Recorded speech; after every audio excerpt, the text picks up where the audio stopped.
Olá, meus irmãos, quem está falando aqui é o Padre Beto Badiani e hoje nós estamos meditando o Evangelho de Lucas, capítulo 9, de 18 a 22.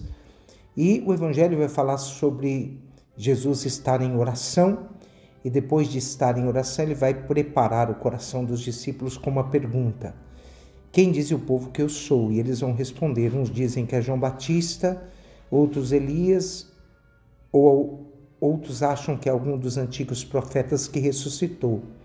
Mas Jesus, vendo o coração dos discípulos, vai perguntar: e vós, quem dizeis que eu sou? Os discípulos vão dizer: o Cristo de Deus. Pedro vai dizer. Jesus então proibiu-lhes que contassem isso a alguém e acrescentou: o Filho do Homem deve sofrer muito e ser rejeitado pelos anciãos, pelos sumos sacerdotes, doutores da lei, deve ser morto e ressuscitar no terceiro dia. Com essa pergunta de Jesus, nós entramos naquela mensagem que Lucas quer nos ensinar, né? O tema do evangelho de ontem diz que Herodes ouviu falar de Jesus, né? E ele procurava uma forma de ver Jesus, né? Hoje é o próprio Jesus quem dirige uma pergunta, né?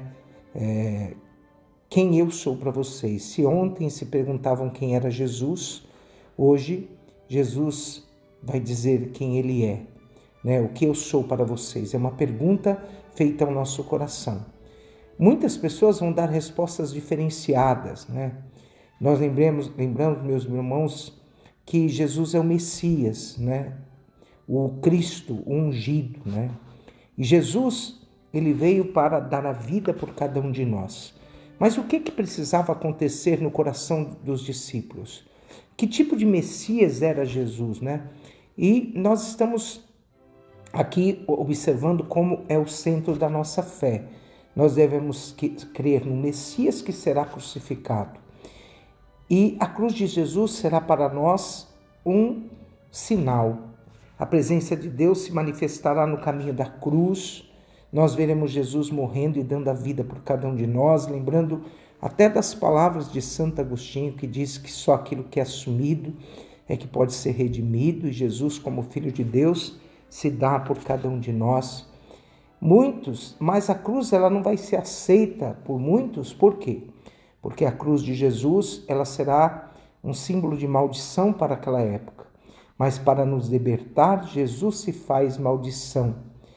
Jesus é o Deus encarnado, capaz do impossível por nós. É um Deus que dá e morre por amor para tirar-nos do caminho do inferno. O caminho do amor é o caminho que nos leva para a salvação. E este caminho de amor de Jesus, ele quer nos ensinar que não há outro caminho para chegar até Deus, que não seja passando por ele. Lembremos, meus irmãos, da nossa cruz pessoal.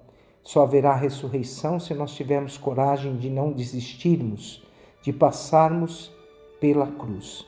Não há nada que seja mais doce, mais forte, mais alto, mais alegre, mais humano do que nós lembrarmos que Deus é um Deus de amor que morre para nos dar a vida. Essa pergunta que Jesus é repetida em muitos momentos da nossa vida deveria ser respondida por nós. Quem é Jesus para nós? Meu irmão, é a resposta que você vai dar, é que vai definir a sua experiência real de Deus. Nós temos que renovar com frequência essa convicção de que Jesus é Deus, é o Messias ungido, aquele que deu a vida para nos salvar. E diante dessa afirmação, nós teremos a capacidade de vencer todas as cruzes da nossa vida. Assim, precisamos lembrar que através da oração é que nós chegaremos a viver essa experiência com esse Deus doador, esse Deus que é amor e que se entrega por cada um de nós. Nossa oração deve nos impulsionar a enfrentar as cruzes. Quando Jesus vai falar da sua paixão, ele vai falar dessa cruz para ensinar que o cristão que está ligado a Cristo e que entende Cristo como Salvador, terá força para vencer todas as cruzes da sua vida. Quem é Jesus para mim? A resposta do povo já não serve. A pergunta exige uma resposta sempre pessoal. A pergunta exige uma tomada de posição. Estar com Jesus, meus irmãos, em pessoa não era só o suficiente. Era importante que o discípulo pensasse qual é os sinais da minha vida que me acompanharão para viver uma experiência religiosa com Deus. Quem é Jesus para nós? Nós não podemos responder essas perguntas com palavras. Nossa resposta deve ser muito simples e nascida dentro de um coração, a partir daquele momento de uma experiência realmente livre para Deus. Hoje nós estamos diante do Senhor e que nós aprendamos a enfrentar Cristo, estar com Cristo para enfrentar todas as dificuldades. Que nós possamos pisar as pegadas de Jesus e reconhecê-lo como Salvador ungido, na alegria e também na cruz. Abençoe-vos o Deus Todo-Poderoso, o Pai, o Filho e o Espírito Santo. Amém.